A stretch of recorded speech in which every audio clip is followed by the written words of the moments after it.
अस्सलामुअलैकुम जनाब, कैसे मिजाज हैं आप सबके। दुआ है कि आप सब खुश रहें, आबाद रहें और दूसरों के लिए आसानियां बांटते रहें। आप देख रहे हैं एजे इलेक्ट्रिक यूट्यूब चैनल और मेरा नाम आमिर है। प्यारे दोस्तों, आज की ये वीडियो बहुत ही ज्यादा इंटरेस्टिंग, इंफॉर्मेटिव और इंपॉर्टेंट है, क्योंकि आज की इस वीडियो में मैं आपको इलेक्ट्रिकल की जॉब से मुतालिक जो इंटरव्यूज में सबसे ज्यादा सवालात पूछे जाते हैं, चाहे वो इंटरव्यूज गल्फ कंट्रीज के हों या फिर पाकिस्तान के हों या फिर किसी भी कंट्री के हों, और चाहे वो जॉब इलेक्ट्रीशियन की पोस्ट की हो, टेक्नीशियन की हो या फिर इंजीनियर की पोस्ट की हो, आज की इस वीडियो में मैं उनमें से सिर्फ 15 ऐसे सवालात जो हैं वो उनका आपके सामने खुलासा करने वाला हूं, उनका इहाता करने वाला हूं, क्योंकि मुझे इलेक्ट्रिकल की फील्ड में ऑलमोस्ट 15 साल हो चुके हैं, जिनमें मेरी इलेक्ट्रिकल की एजुकेशन और इसके अलावा प्रोफेशनल लाइफ भी शामिल है। तो इन 15 सालों में मैंने बहुत ज्यादा इंटरव्यूज दिए भी हैं, लिए भी हैं, और इन तमाम चीजों से मैंने जो निचोड़ निकाला है वो ये है कि ये जो 15 सवालात हैं ये हमेशा सबसे ज्यादा जो है वो कोई भी इंटरव्यू लेने वाला पूछता है इलेक्ट्रिकल से मुतालिक, और मेरे ख्याल से इन 15 सवालात की मदद से किसी भी इंसान का तेल पानी चेक किया जा सकता है कि उसको इलेक्ट्रिकल के बारे में कितनी नॉलेज है। तो मैं इस वीडियो को प्यारे दोस्तों 3 हिस्सों में कैटेगराइज करूंगा, डिवाइड करूंगा, यानी कि 3 पोर्शन बनाऊंगा, जिसमें सबसे पहला पोर्शन है वायरिंग से रिलेटेड, चाहे वो डोमेस्टिक वायरिंग हो या फिर इंडस्ट्रियल वायरिंग हो, यानी कि 5 सवालात जो है वो वायरिंग से रिलेटेड होंगे, 5 जो है वो इंडस्ट्रियल मशीन से रिलेटेड होंगे, जैसे कि इंडस्ट्री में मशीन वगैरह काम करती हैं तो उनसे रिलेटेड क्या क्वेश्चन पूछे जा सकते हैं, और आखिर में जो सवालात होंगे वो बहुत ज्यादा कॉन्सेप्चुअल और टफ किस्म के होंगे, जिनको आप सिर्फ एक्सपीरियंस गेन करके जो है वो हासिल कर सकते हैं। अब इसमें एक तो होते हैं आम नॉर्मल जो है वो बेसिक क्वेश्चन, जैसे करंट क्या होता है, वोल्टेज क्या होता है। मैं इन सवालों की बात नहीं कर रहा, मैं बात कर रहा हूं जो कि इलेक्ट्रिकल से रिलेटेड कॉमन सेंस वाले क्वेश्चन होते हैं, जो कि काफी मुश्किल होते हैं एक आम बंदे के लिए, खासतौर पे फ्रेश कोई भी जो डिग्री होल्डर होता है, चाहे वो इंजीनियरिंग की हो या फिर एसोसिएट इंजीनियरिंग की हो। सबसे पहले बात करते हैं जनाब कैटेगरी नंबर 1 की, यानी कि वायरिंग से रिलेटेड, जिसमें जो सबसे ज्यादा सवाल पूछा जाता है जी वो ये है कि ये जो सर्किट ब्रेकर होता है, एमसीबी मिनिएचर सर्किट ब्रेकर, जब कहीं भी वायरिंग में शॉर्ट सर्किट होता है तो फिर तो हमें पता है कि भाई ब्रेकर जो है वो ट्रिप कर जाता है, लेकिन जब किसी इंसान को शॉक लगता है तो क्या फिर भी ये ब्रेकर ट्रिप करता है या नहीं। अब यहाँ पे बंदा कंफ्यूज हो जाता है, भाई ब्रेकर ट्रिप करेगा या नहीं करेगा। तो इसका जवाब है जी बिल्कुल नहीं। जो मिनिएचर सर्किट ब्रेकर होता है जी एमसीबी, ये इंसान को शॉक लगने के ऊपर काम नहीं करता, बल्कि इसकी काम करने के लिए सिर्फ 2 कंडीशंस हैं। नंबर 1 ओवरलोड और नंबर 2 शॉर्ट सर्किट। जब भी इसकी कैपेसिटी से ज्यादा इसमें से करंट फ्लो करेगी तो फिर ये ट्रिप कर जाएगा, और अगर कभी ऐसा होता है कि वायरिंग में शॉर्ट सर्किट होता है तो फिर भी ये ट्रिप कर जाएगा। अब यहाँ पे सवाल ये पैदा होता है, भाई वो कौन सा ब्रेकर है जो कि अगर आप वायरिंग में लगा दें, चाहे इंडस्ट्री में चाहे घर में, तो फिर किसी भी इंसान को शॉक लगने के ऊपर वो ऑटोमेटिकली ट्रिप कर जाएगा। तो उसका नाम है जनाब RCCB, residual current circuit breaker. इनकी बेसिकली बेसिक जो है वो 4 इकसाम होती हैं, MCB, MCCB, RCCB और ELCB। सबसे पहला है मिनिएचर सर्किट ब्रेकर MCB, जो कि 100 एम्पेयर तक की रेटिंग में आता है, और इसको अमूमन जो है वो नॉर्मली डोमेस्टिक लेवल के ऊपर इस्तेमाल किया जाता है, इंडस्ट्री में इसको इस्तेमाल नहीं किया जाता क्योंकि इसकी रेटिंग कम होती है। इसके बाद एक होता है MCCB, moulded case circuit breaker. इसमें और MCB में डिफरेंस ये है कि ये जरा हैवी ड्यूटी किस्म का सर्किट ब्रेकर होता है, और इसको इंडस्ट्री में इस्तेमाल किया जाता है जहां पर करंट बहुत ज्यादा होती है, तकरीबन 200 एम्पेयर तक, लेकिन ये भी इंसान को शॉक लगने के ऊपर जो है वो ट्रिप नहीं करता। उसके लिए अलग से 2 ब्रेकर इस्तेमाल किए जाते हैं, जिनमें से एक का नाम है रेजिडुअल करंट सर्किट ब्रेकर और दूसरे को कहते हैं जनाब हम ELCB, यानी कि अर्थ लीकेज सर्किट ब्रेकर। इन दोनों का काम यह है कि जब भी किसी इंसान को शॉक लगेगा तो ये ऑटोमेटिकली करंट की लीकेज को डिटेक्ट करके फौरन से ट्रिप कर जाएंगे। इन दोनों में डिफरेंस ये है कि जो अर्थ लीकेज ब्रेकर होता है ELCB, ये थोड़ी पुरानी टेक्नोलॉजी है, इसके लिए घर में अर्थिंग का होना जरूरी है और इसकी अर्थ वायर भी इसके साथ कनेक्ट करना जरूरी है, जबकि जो RCCB होता है इसके लिए अर्थिंग होनी जरूरी नहीं है, ये जस्ट आप फेज और न्यूट्रल के साथ कनेक्ट करके चला सकते हैं। क्वेश्चन नंबर 2 जो सबसे ज्यादा वायरिंग में मेरे लिहाज से पूछा जाता है, और वो है जी मैगर के बारे में। What is megger? मैगर क्या चीज है? तो मैगर प्यारे दोस्तों एक ऐसा इलेक्ट्रिकल टेस्ट इंस्ट्रूमेंट है जिसकी मदद से हम किसी भी मशीन की, किसी भी केबल की या फिर इंसुलेटर्स की इंसुलेशन रेजिस्टेंस को टेस्ट करते हैं, या फिर इसके अलावा किसी भी मोटर के अंदर जो वाइंडिंग होती है उसका, और या फिर जो इलेक्ट्रिक वायरिंग होती है उसका ओपन सर्किट और शॉर्ट सर्किट टेस्ट भी कर सकते हैं। बेसिकली ये एक मेगा ओहम मीटर होता है जिसके अंदर एक छोटा डीसी जनरेटर फिट होता है, जिसको आप हाथ से मूव करते हैं तो वो डीसी वोल्टेज जो है वो प्रोड्यूस करता है, और उन डीसी वोल्टेजेस से जो करंट प्रोड्यूस होती है उससे आप open circuit test, short circuit test भी परफॉर्म कर सकते हैं, या फिर कंटिन्यूटी टेस्ट परफॉर्म कर सकते हैं, या फिर इसके अलावा आप केबल्स की, इंसुलेटर्स की, या फिर मोटर की जो इंसुलेशन की रेजिस्टेंस होती है उसको भी चेक कर सकते हैं। मैगर के ऊपर मैंने एक डिटेल्ड वीडियो बनाई हुई है, अगर आपको शौक है तो आप डिटेल में उसको समझना चाहते हैं तो वो वीडियो आप देख सकते हैं। अच्छा, इसके अलावा एक तीसरा सवाल होता है, छोटा सा है, वो ये है कि फ्यूज में और ब्रेकर में क्या डिफरेंस है। तो ये बड़ा छोटा सा डिफरेंस है जी, और वो है इसके ऑपरेटिंग टाइम का। फ्यूज का जो ऑपरेटिंग टाइम होता है वो 0.1 सेकंड, यानी कि 1 सेकंड का 10वां हिस्सा, और जो सर्किट ब्रेकर होता है इसका ऑपरेटिंग टाइम होता है 0.01 सेकंड, यानी कि 1 सेकंड का 100वां हिस्सा। यानी कि हम कह सकते हैं कि जो सर्किट ब्रेकर है ये फ्यूज से ज्यादा एक्यूरेट है, ज्यादा जल्दी ट्रिगर होता है। क्वेश्चन नंबर 4 मोस्ट इंपॉर्टेंट, जो कि वायरिंग से रिलेटेड पूछा जाता है जी, वो ये है कि आपने केबल्स, जो तारें होती हैं बिजली की, इनके नाम सुने होंगे जी। कुछ तारें होती हैं 329, 729, 736, 744, इस तरह से, और एक केबल्स होती हैं जो जिनको हम कहते हैं जी ये 1.5 mm है, 2.5 है, 4 mm है, 6 mm है, 10 mm है। तो ये mm वाली केबल्स कौन सी होती हैं और ये 736, 744 ये कौन सी केबल्स होती हैं, इन दोनों में डिफरेंस बताएं जी। अब इनमें डिफरेंस प्यारे दोस्तों ये है, आपने गौर से सुनना है कि आज से तकरीबन कोई 225 साल पहले सन 1790 में मीट्रिक सिस्टम जो है वो दुनिया में दरियाफ्त किया गया था। ये सिस्टम इंटरनेशनल के मुताबिक 2 सिस्टम्स जो है वो दुनिया में ये जो यूनिट्स का निज़ाम है इसके पाए जाते हैं, एक इंपीरियल सिस्टम है और दूसरा मीट्रिक सिस्टम है। तो मीट्रिक सिस्टम के अंदर तारों के लिए 2 किस्म के जो गेजेस हैं वो यूज किए जाते हैं। एक को हम कहते हैं SWG स्टैंडर्ड वायर गेज, और दूसरा होता है AWG यानी कि अमेरिकन वायर गेज। अब ये जो कहा जाता है ना कि ये 729 की तार है, इसका मतलब ये होता है कि उस तार के अंदर 7 जो है वो कंडक्टर्स हैं और 0.029 इसका इंचेस में डायमीटर है। अब ये 29 नहीं है, ये 0.029 है, यानी कि इंचेस के अंदर डायमीटर है। और इसी तरह से जब मैं कहता हूं 2.5 mm, तो इसका मतलब है कि उसका मिलीमीटर के अंदर जो डाया है वो 2.5 है, यानी कि एक ही तार है, अगर आप उसके डाया को मिलीमीटर में कैलकुलेट करेंगे तो वो 2.5 बनता है, और अगर आप उसको इंच में कैलकुलेट करें तो वो 0.029 बनता है। इसी तरह से अगर मैं कहता हूं जी 736, तो 736 का मतलब यह है कि उस एक कंडक्टर का डाया इंचेस में 0.036 है, जबकि अगर मिलीमीटर में उसको कन्वर्ट किया जाए तो वो तकरीबन 4 mm बनता है। तो तार एक ही होती है, केबल एक ही होती है, लेकिन फर्क यह है कि अगर आप स्टैंडर्ड वायर गेज के हिसाब से उसका डाया देखेंगे तो वो इंचेस में होगा, और अगर आप अमेरिकन वायर गेज के हिसाब से यानी कि AWG में उसका डाया देखेंगे तो वो मिलीमीटर यानी कि mm में होगा। बस इतना सा डिफरेंस है। इसके अलावा वायरिंग से रिलेटेड एक और क्वेश्चन किया जाता है कॉमन सेंस से रिलेटेड, वो ये है कि जी अर्थिंग में और ग्राउंडिंग में डिफरेंस बताएं जी, इन दोनों में क्या फर्क है। हालांकि कोई फर्क नहीं है, फर्क सिर्फ इतना है कि जो ब्रिटिश इंग्लिश है उसमें इसको अर्थिंग कहते हैं, और जो अमेरिकन इंग्लिश है उसमें उसको ग्राउंडिंग कहते हैं। एक ही चीज के दो नाम। अब आ जाए प्यारे दोस्तों दूसरी कैटेगरी के अंदर, जो कि इंडस्ट्री के अंदर जो मशीन्स इस्तेमाल होती हैं, मोटर्स, जनरेटर, ट्रांसफार्मर, उनसे रिलेटेड हैं। और इनमें जो ज्यादा सवाल मेरी नजर में पूछा जाता है वो है जी स्टार डेल्टा स्टार्टर के मुतालिक, कि स्टार डेल्टा स्टार्टर क्या चीज है। उसका जवाब यह है जी कि जो इंडक्शन मोटर होती है उसको जब स्टार्ट किया जाता है तो उसका स्टार्टिंग टार्क बहुत ज्यादा होने की वजह से उसकी जो स्टार्टिंग करंट है वो बहुत ज्यादा होती है। उस स्टार्टिंग करंट को इब्तदाई जो लम्हात होते हैं उसमें लिमिट करने के लिए 4 किस्म के स्टार्टर इस्तेमाल किए जाते हैं, जिनमें एक है auto transformer starter, primary resistor type starter, DOL starter और स्टार डेल्टा स्टार्टर। तो ये स्टार डेल्टा स्टार्टर बेसिकली एक स्विचिंग असेंबली है, एक स्विचिंग ऑपरेटर्स है, जिसकी मदद से हम मोटर की स्टार्टिंग करंट को लिमिट करते हैं। पहले उसको स्टार में चलाते हैं और जब वो अपनी रेटेड स्पीड पे पहुंच जाती है तो फिर उसको डेल्टा में शिफ्ट कर देते हैं। इसके ऊपर भी मैं एक वीडियो बना चुका हूं, अगर आपको शौक है तो वो आप देख सकते हैं। अब इसके बाद जो दूसरा सवाल है जी वो भी बड़ा इंटरेस्टिंग है, और ये मुझसे भी पूछा गया था तकरीबन कोई 8-10 साल पहले, मुझे याद पड़ता है। सवाल ये था जी कि ये जो ट्रांसफार्मर होता है, अब वो जो बंदा सवाल पूछने वाला था उसने बड़ी टेक्निक से सवाल पूछा। उसने कहा जी एक ट्रांसफार्मर है और उस ट्रांसफार्मर के टोटल लॉसेस 5% है। आप ये बताएं कि जो उसके फ्रिक्शन लॉसेस होंगे वो टोटल लॉसेस का कितने % होंगे। अब यहां पे बंदा गैस करना शुरू कर देता है कि 1% है, 2% है, लेकिन इसका जवाब ये है जी कि ट्रांसफार्मर में फ्रिक्शन लॉसेस होते ही नहीं है, क्योंकि वो एक स्टैटिक डिवाइस है। जितनी भी जो मशीन्स होती हैं, मोटर्स, जनरेटर्स, ट्रांसफार्मर भी कर लें, ये जो 3 फेज मशीन्स हैं, इनके अंदर बेसिकली 3 किस्म के टोटल लॉसेस होते हैं, कॉपर लॉसेस, आयरन लॉसेस और फ्रिक्शन लॉसेस। तो जो मोटर और जनरेटर है इसके अंदर कॉपर और आयरन और फ्रिक्शन तीनों होते हैं, क्योंकि वो मूवेबल होती हैं। लेकिन ट्रांसफार्मर एक स्टैटिक डिवाइस है, इसके अंदर कोई मूवेबल पार्ट नहीं है, तो इस वजह से ट्रांसफार्मर में फ्रिक्शन लॉसेस 0 होते हैं, नहीं होते।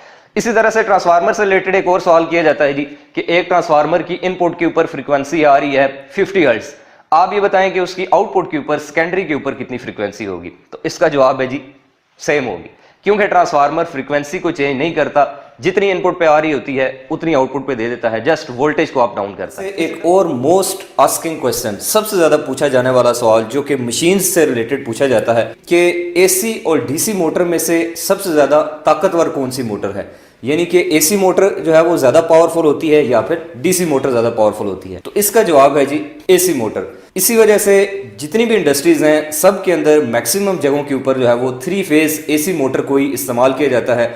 डीसी मोटर को बहुत कम जगहों के ऊपर इस्तेमाल किया जाता है, मां सिवाय डीसी सीरीज मोटर के, क्योंकि उसका जो स्टार्टिंग टार्क है वो काफ़ी ज़्यादा होता है और इसी वजह से उसको इलेक्ट्रिक ट्रैक्शन, यानी कि जो रेलगाड़ियाँ, ट्रेन्स, लोकोमोटिव्स वगैरह बिजली पे चलती हैं तो वहाँ पर डीसी सीरीज मोटर को इस्तेमाल किया जाता है। ओवरऑल अगर आप देखें तो एसी और डीसी दोनों किस्म की मोटर्स में से 3 फेज एसी मोटर जो है वो ज़्यादा पावरफुल होती है। एक और क्वेश्चन किया जाता है जी कि सेफ्टी से रिलेटेड, वो ये है कि इलेक्ट्रिकल जो फायर होती है, बाद स्टैंडर्ड में उसको ई टाइप फायर भी कहते हैं, क्योंकि फायर्स की आपको पता है क्लासेस हैं। जो लकड़ी और कागज और गत्ते, घास फूस से जो आग लगती है उसको ए क्लास फायर कहते हैं। जो पेट्रोलियम मसनूआत हैं जैसे ऑयल्स हैं उनसे जो आग लगती है उसको बी क्लास फायर कहते हैं। गैसेस से लगने वाली आग को सी टाइप कहते हैं। इसी तरह से जो मेटल फायर होती है उसको डी टाइप कहते हैं और जो इलेक्ट्रिकल फायर है उसको ई टाइप फायर कहते हैं। तो ई टाइप जो फायर होती है, जो इलेक्ट्रिक शॉर्ट सर्किट से लगती है, उसको बुझाने के लिए फायर एक्सटिंग्विशर जो है वो कौन सा इस्तेमाल किया जाता है। इसका जवाब है जी CO2, कार्बन डाइऑक्साइड गैस जो है वो इलेक्ट्रिक फायर को बुझाने के लिए इस्तेमाल की जाती है। इसके ऊपर भी मैं बरकत के लिए वीडियो बना चुका हूं, अगर आपको शौक है तो वो भी आप देख सकते हैं। उसके बाद एक और मोस्ट इंपॉर्टेंट क्वेश्चन जो कि बहुत ही कॉन्सेप्चुअल और टेक्निकल है जी, वो ये है कि जो ग्रिड स्टेशन होता है, ग्रिड स्टेशन का जो यार्ड होता है, जो एरिया होता है जहां पे बड़े बड़े पोल्स लगे होते हैं, टावर्स होते हैं, इंसुलेटर्स होते हैं, आइसोलेटर, सर्किट ब्रेकर और ट्रांसमिशन लाइन जारी होती हैं, उस यार्ड का जो फर्श होता है वहां पर शायद आपने देखा हो कभी ग्रिड स्टेशन, तो मोटे मोटे पत्थर डाले जाते हैं, बजरी डाली जाती है।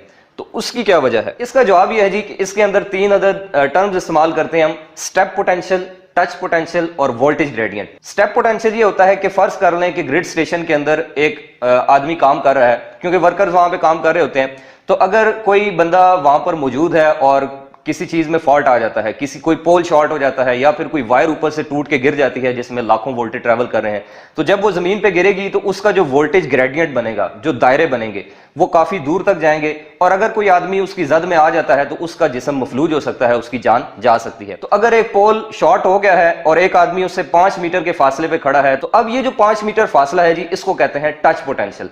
अब जितना ये टच पोटेंशियल ज्यादा होगा, वो आदमी दूर खड़ा होगा, उतना उसके बचने के चांसेस ज्यादा होंगे, और अगर वो करीब है तो इतना उसके बचने के चांसेस कम होंगे। और इसी तरह से उसके अपने जो दोनों पांव हैं उनका जो दरमियानी फासला है उसको कहते हैं हम स्टेप पोटेंशियल। तो प्यारे दोस्तों, इस तरह के हादसा से बचने के लिए क्या किया जाता है कि जो यार्ड की जमीन है उसके ऊपर बड़े बड़े पत्थर डाल दिए जाते हैं, ताकि अगर कोई वायर कभी गिरती है टूट के तो उसके बाद वो सारे के सारे जो वोल्टेज हैं, जो चार्ज है, वो जमीन में डिफ्यूज हो जाए, ताकि जो करीब खड़े हुए इंसान हैं उनकी जान बच जाए। ये प्रॉपर एक टॉपिक है, एक सब्जेक्ट है जिसको इलेक्ट्रिकल इंजीनियरिंग में बाकायदा पढ़ाया जाता है। उसको हम कहते हैं PSA, पावर सिस्टम एनालिसिस। और ये मैं आपको इसकी बुक भी दिखा देता हूँ। काफ़ी सारे दुनिया में राइटर्स हैं जिन्होंने इसके ऊपर कलम कुशाई की है। ये इसका 2nd एडिशन है। तो अगर आपको शौक हो तो आप पढ़ सकते हैं इस तरह की बुक्स, नहीं तो फ्यूचर में इंशाल्लाह मैं इसके ऊपर वीडियो भी बनाने वाला हूँ। उसके बाद एक और मोस्ट इंपॉर्टेंट क्वेश्चन प्यारे दोस्तों, वो ये है कि पावर फैक्टर। पावर फैक्टर क्या चीज़ है?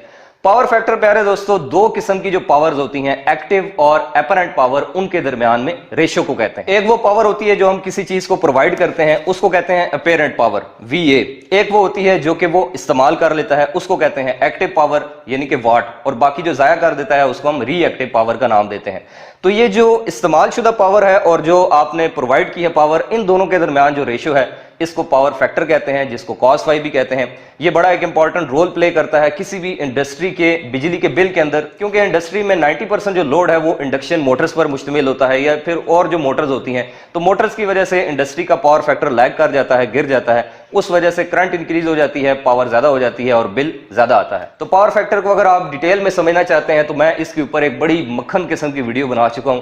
आप लोगों ने बड़ी जो है वो उस पर मोहब्बत दी है, काफी लोगों को उससे फायदा हुआ है, तो आप वो वीडियो भी देख सकते हैं। उसके बाद है जनाब मोस्ट इंपॉर्टेंट क्वेश्चन, जो कि अक्सर जो है वो इंटरव्यूज के अंदर पूछा जाता है, वो ये है कि पाकिस्तान में बिजली की जो फ्रीक्वेंसी है ये 50 हर्ट्ज है और अगर इसको 60 कर दिया जाए तो क्या होगा? 50 क्यों है, 60 क्यों नहीं है? या वोल्टेज जो है ये 220 या 230 क्यों है जी, 500 क्यों नहीं है? तो इस तरह के क्वेश्चन भी किए जाते हैं। तो इसका जवाब प्यारे दोस्तों छुपा है तारीख के अंदर। दुनिया में सबसे पहला पावर प्लांट सन 1881 में बनाया गया था और उस वक्त पाकिस्तान और इंडिया में जो है वो ब्रिटिश राज था। तो ब्रिटिश राज के दौरान भी इंडिया के अंदर दो पहले पावर हाउसेज जो है वो बनाए गए और उस वक्त उनका जो रेटिंग थी पावर की, यानी कि वोल्टेज और फ्रीक्वेंसी की, वो 220 वोल्ट 50 हर्ट्ज रखी गई थी। तो उसके बाद जब 1947 में जो है वो पाकिस्तान और इंडिया अलग अलग दो मुल्क बन गए तो इन दोनों के अंदर फिर यही निज़ाम राज हो गया, क्योंकि उस वक्त जितना भी जो आगे मुल्क का लोड चल रहा था वो सारा इसी के ऊपर डिजाइन था। तो इसीलिए आज तक हमारी जितनी भी जो डिवाइसेस हैं वो चूंकि 50 हर्ट्ज के ऊपर डिजाइन है, तो हमारे जो पावर प्लांट हैं वो भी वही चल रहे हैं। आज की डेट में अगर हम अपनी फ्रीक्वेंसी को 50 से 60 कर दें तो चूंकि हमारी जो डिवाइसेस हैं वो 50 के ऊपर डिजाइन है, तो वो 60 के ऊपर जो है वो प्रॉपरली ऑपरेट नहीं होंगी। ये सारी जो बहस है ये मैंने बड़ी डिटेल में एक वीडियो के अंदर समझाई है, वो वीडियो भी आप उसूल बरकत के लिए देख सकते हैं, आपके इल्म में यकीनन इजाफा करेगी। इसी तरह से जनाब एक और इंटरेस्टिंग क्वेश्चन वो ये है कि अक्सर आपने देखा होगा कि ट्रांसफार्मर्स के ऊपर जो है वो उसकी जो रेटिंग है, जो उसकी पावर है, वो हमेशा केवीए में लिखी होती है। जैसा कि ये 50 केवीए का ट्रांसफार्मर है, ये 100 केवीए का है, ये 200 केवीए का है। जबकि हमारी जो होम अप्लायंसेस होती हैं, घरों में जो हम बिजली की अशिया इस्तेमाल करते हैं, उनकी जो रेटिंग होती है वो हमेशा वाट में होती है। जैसे कि ये 100 वाट का बल्ब है, ये 25 वाट का एनर्जी सेवर है, ये 2000 वाट की मोटर है, ये 1000 वाट का फ्रिज है। तो आखिर ट्रांसफार्मर की जो रेटिंग है वो हमेशा केवीए में क्यों होती है? तो इसका जवाब जानने के लिए प्यारे दोस्तों आपको पावर फैक्टर का जो कॉन्सेप्ट है वो थोड़ा बहुत होना चाहिए, जो कि मैं अपनी जो पिछला सवाल है उसके अंदर जो है वो मैं आपको बता चुका हूं। और मैं इस टॉपिक के ऊपर जो है वो पर्टिकुलर एक वीडियो भी बना चुका हूं जिसको आप जो है वो ब्रीफली देख सकते हैं। अभी मैं आपको सिर्फ मुख्तसरन बता देता हूं कि ऐसी तमाम इलेक्ट्रिकल डिवाइसेस जो कि बिजली को कंज्यूम करती हैं, इस्तेमाल करती हैं, या फिर उनका अपना पावर फैक्टर होता है, उनकी जो पावर है जनाब वो होती है हमेशा वाट के अंदर। और ऐसी तमाम डिवाइसेस जो कि बिजली को या तो सिर्फ पैदा करती हैं या फिर सिर्फ कंट्रोल करती हैं, जैसा कि ट्रांसफार्मर बिजली को कंट्रोल करता है, इसका अपना कोई पावर फैक्टर नहीं होता, बल्कि पावर फैक्टर हमेशा लोड की टाइप के ऊपर डिपेंड करता है कि लोड रेजिस्टिव है, इंडक्टिव है या फिर कैपेसिटिव है। और दूसरी तरफ जनरेटर को देख लें, अल्टरनेटर जो कि बिजली को पैदा करता है, उसका भी अपना कोई पावर फैक्टर नहीं होता। तो इसी वजह से अल्टरनेटर की और ट्रांसफार्मर की जो रेटिंग है प्यारे दोस्तों, जो इसकी पावर है वो हमेशा वीए में होती है, जिसका बड़ा यूनिट केवीए है। मजीद अगर आप इस चीज को डिटेल में समझना चाहते हैं तो आप मेरी ये वाली वीडियो देख सकते हैं। प्यारे दोस्तों आखिर में कुछ दोस्तों का ये सवाल होता है, भाई हमने इंटरव्यू की तैयारी करनी है तो उसके लिए हमें कोई किताब सजेस्ट करें, कोई बुक बता दें जिससे हम इंटरव्यूज के शॉर्ट क्वेश्चन जो है वो या टेस्ट की तैयारी कर सकें। तो देखें उसमें अब दो चीजें हैं, एक तो है इंग्लिश की बुक्स जो कि काफ़ी सारी हैं, इनमें से तो आप ऑनलाइन भी पढ़ सकते हैं, लेकिन प्रॉब्लम आती है जब आप कहते हैं जी कि उर्दू में हमें कोई बुक रेफर करें जिससे हम तैयारी कर सकें।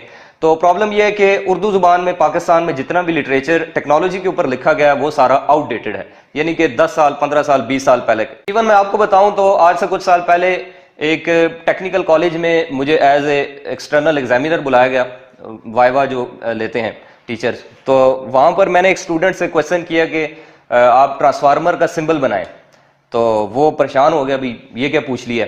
तो फिर थोड़ी देर बाद जो उनके इंटरनल एग्जामिनर थे उन्होंने वही क्वेश्चन रिपीट किया और उन्होंने कहा जी ट्रांसफार्मर की अलामत बनाओ, तो उसने फौरन ड्रॉ कर दी। तो अब मैं कंफ्यूज, भाई ये इतने पुराने दौर में रह रहे हैं कि सिंबल और अलामत का जो फर्क है वो भी मतलब हैरत की बात है।